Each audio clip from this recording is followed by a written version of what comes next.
Let's talk about how you can set up your abandoned cart SMS campaigns and what are the best ways to do that.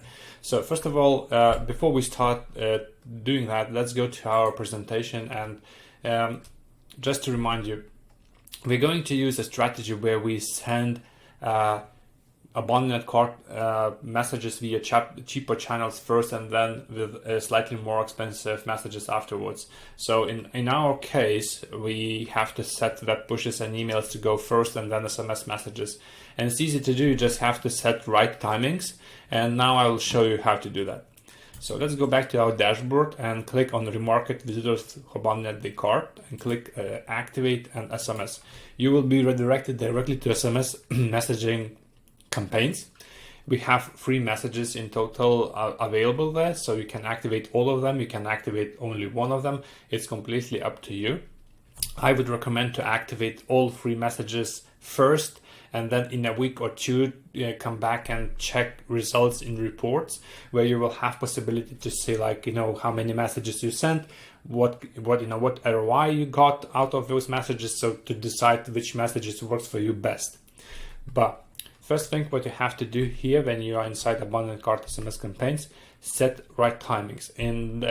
In our presentation, which I showed you, we saw that first message should go slightly later when compared to emails or web pushes. So let's make 50 minutes. Second wave will go slightly later, and it will be in 8 hours. And the last message will be in 1 day. So when it comes to web pushes and emails, we will set to go them slightly earlier. Another important thing to know is that you need to fit into one message. It's not a problem for us to send 2 messages and 3 messages, but however, you will pay 3 or 2 times more. However, results won't be 2 or 3 times better. So make sure that you fit into 160 symbols. And if you see messages, red messages 2, or like red note over here, it means that you already exceeded number of symbols.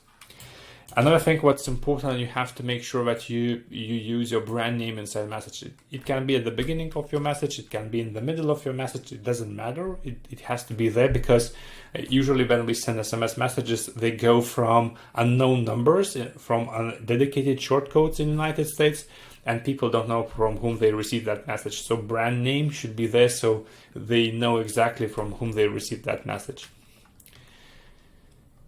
And another thing what we could do there is activate a discount code. So you can create a discount code inside Shopify and copy paste it here. And as soon as your customer clicks on SMS message, he will go directly to checkout page where that discount code automatically will be applied, which is a cool thing. And there are many different stores applying different strategies. You can activate discount codes on all messages, all 3 messages. You can activate only on the last message. It's completely up to you, and it depends what strategies you have in terms of discounts with your store.